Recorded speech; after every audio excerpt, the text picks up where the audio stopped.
कोलकाता के brigade ground में एक जनसभा से प्रधानमंत्री नरेंद्र मोदी ने पश्चिम बंगाल सरकार पर तीखा हमला बोला। उन्होंने जोर देकर कहा कि राज्य में जंगल राज के खत्म होने की उल्टी गिनती शुरू हो चुकी है और मौजूदा सरकार का पतन अब बस कुछ ही समय की बात है। शनिवार को पश्चिम बंगाल की राजधानी कोलकाता में ब्रिगेड ग्राउंड में प्रधानमंत्री नरेंद्र मोदी की रैली के चलते राजनीतिक तनाव काफी बढ़ गया।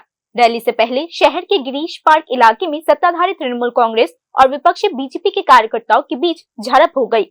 गिरीश पार्क इलाके में हुए इस घटना की शुरुआत दोनों पक्षों के कार्यकर्ताओं के बीच हुई कहासुनी से शुरू हुई। जैसे जैसे हालात तेजी से बिगड़ा, दोनों गुटों ने एक दूसरे की तरफ ईंट और पत्थर फेंकने शुरू कर दिए। इससे पूरे इलाके में दहशत फैल गया और आम जनता में घबराहट पैदा हो गई।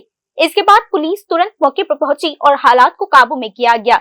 इस घटना के बाद minister of state for industries, commerce and enterprise Shashi Panja ने आरोप लगाया कि झड़प के दौरान उन पर भी ईंट फेंके गए। बीजेपी पर जोरदार जवाबी हमला करते हुए उन्होंने आरोप लगाया कि इस घटना की राजनीतिक हिंसा लोकतांत्रिक माहौल को खराब कर रही है। इसी बीच इस तनावपूर्ण माहौल के बीच प्रधानमंत्री नरेंद्र मोदी ने कोलकाता के ऐतिहासिक ब्रिगेड ग्राउंड में आयोजित विशाल जनसभा को संबोधित किया। अपने भाषण के दौरान राज्य के शासन की आलोचना करते हुए प्रधानमंत्री नरेंद्र मोदी ने घोषित किया कि पश्चिम बंगाल जंगल राज को खत्म करने की उल्टी गिनती शुरू हो चुकी है। इस बेरहम सरकार का अंत अब बस कुछ ही समय की बात है।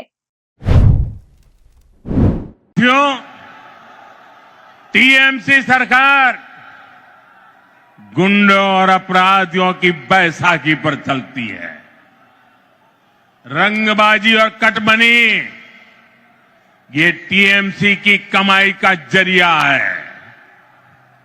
ये लोग जानते हैं जिस दिन बंगाल के लोग खुलकर सामने आ गए, टीएमसी की विदाई पक्की है।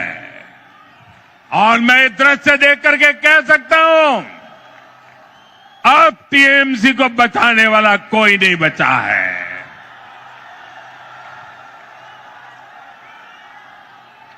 इसलिए ये बंगाल के आप लोगों को डरा धमका कर रखना चाहते हैं।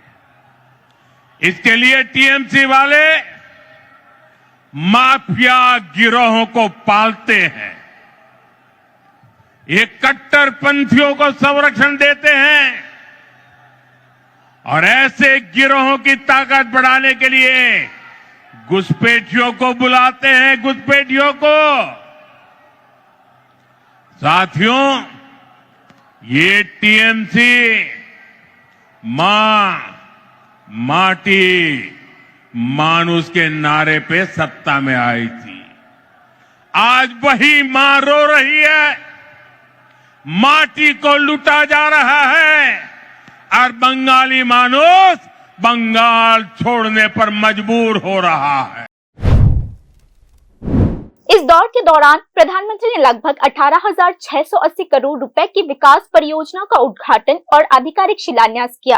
राजनीतिक जानकारों के अनुसार इस ब्रिगेड रैली के इर्द गिर्द पैदा हुआ तनाव राज्य के भीतर राजनीतिक माहौल को और ज्यादा गंभीरता से खराब कर सकती है। विश्लेषकों का मानना है कि चुनावों से पहले होने वाली इस तरह की घटनाएं इस क्षेत्र के राजनीतिक ध्रुवीकरण को एक नया आयाम दे रही है। Bureau report, news now.